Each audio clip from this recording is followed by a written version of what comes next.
మాకు రావాల్సిన పిఆర్సీ 3 లక్షల దాకా లాస్ అయిపోయాయి బుద్ధుడికి. ఇంటి బాడిగలు వాళ్ళు 5వ తారీఖు అంతా ఇంటి బాడిగలు ఇవ్వాలా, పాలు పెరుగు వాళ్ళకు ఇవ్వాలా, వాళ్ళు పెన్షన్ లేకపోతే మేమేం చేయాలా, అప్పులు చేసుకోవాలి, వేరే ఇంట్రెస్ట్ తీసుకొని వాళ్ళకి ఇచ్చుకోవాలా, తర్వాత పెన్షన్ వచ్చిన తర్వాత వాళ్ళకి ఇచ్చుకోవాలి.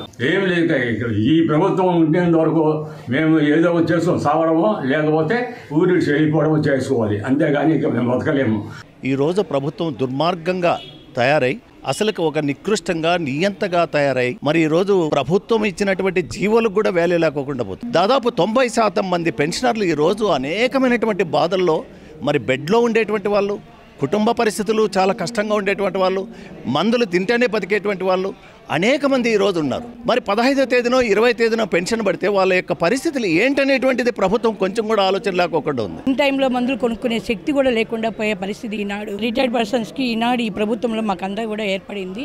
మాకు ఇవ్వవలసిన డిఏలు బకాయిలు సకాలంలో చెల్లించి ఉంటే మేము ఎవరికి చెప్పుకోలేక ధర్నాలు చేయడం అనేది జరుగుతూ ఉంది.